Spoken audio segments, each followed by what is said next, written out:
there's so many reasons that we all have for wanting to become more confident, and they're usually along the lines of better dating, going out, socializing better, feeling better about yourself, just having higher quality of life in general. It all comes from being confident.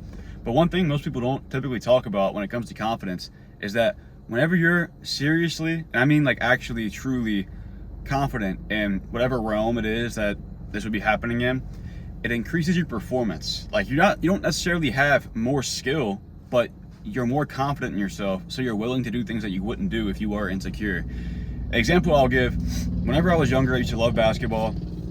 I think I started whenever I was around 8 years old, and for the longest time, I loved it. I was always the starter or starting point guard for all the teams that I played. My little league team, I guess. It was called LOSA, but I was always on really bad teams, so I was always in the game for the whole time. I'd score like 20, 30 points almost every game.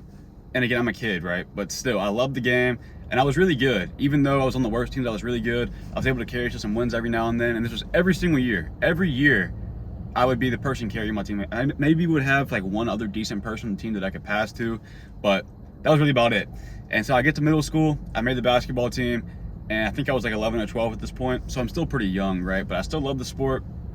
And whenever I had the transition from elementary school to middle school, I don't know what happened, but all of elementary school, I was the super confident kid, very, very confident in myself. I'd really do anything. I was very outgoing. And from that switch, I guess from going to 5th grade to 6th grade, which was elementary to middle school, then it's different now where I live. But whenever I made that switch, I guess so many people now that merged into this new school that I didn't know, I guess took a toll on my confidence, and also starting to go through puberty and stuff like that, made me more insecure in myself. And I was like a shell of the guy that I was in elementary school, even though like a year had passed, right? But I get to this basketball team, and instead of me being surrounded by a bunch of bad players, I'm surrounded by all the best players where I live.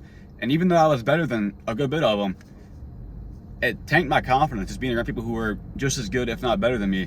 And it made me lose the confidence that I had in myself. So whenever I'd be on the court playing, I wouldn't do things that I would normally be doing. I wouldn't shoot whenever I would have shot because I was scared if I missed, my teammates would be judging me, or I was scared if I got the ball stolen from me or I traveled or something, everybody would be judging me. So it tanked my confidence. I wasn't any worse, but you could tell how much worse I was playing, even though my skill didn't deteriorate at all.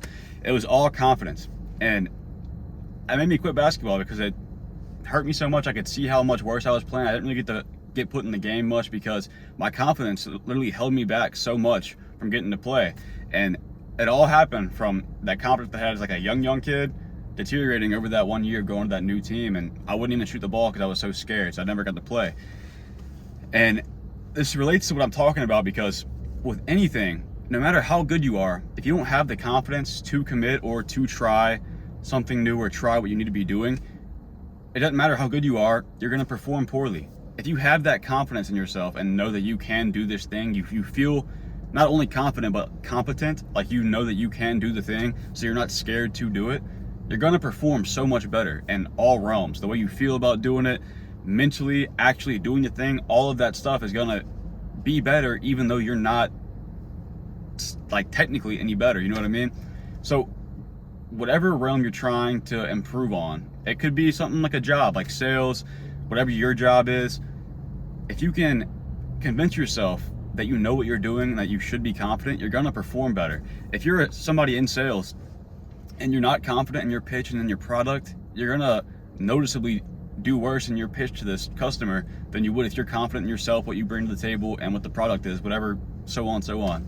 So whatever that area is you want to get better at, and it could be even real life things, like I say real life, something that's not career related, like dating, like socializing, making new friends, being in the gym, jiu-jitsu, whatever your thing is, whenever you can go into it confidently and just do it how you would normally do it without thinking about external factors, you're going to do better.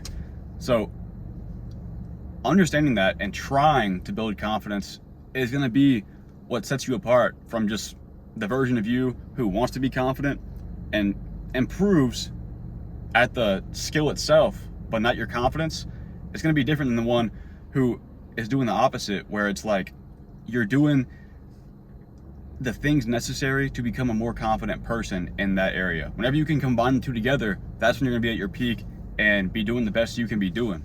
I have a lot of videos on how to improve your confidence. They're kind of from a while back though. My more recent videos have kind of strayed away from that topic. But if you want to see any of the ones where I'll talk about how I improve mine and how you can do it yourself, there's a lot of older ones you could probably search for, but not in this video. Might make some more in the future. But yeah, if you got any value from this video, appreciate you subscribe, and I hope you take this seriously. And whatever the thing you've been working on, understand you don't need to just be working on the skill itself, but how you feel in relation to it, and understanding your own skill level. That way you're not scared to go and try, right?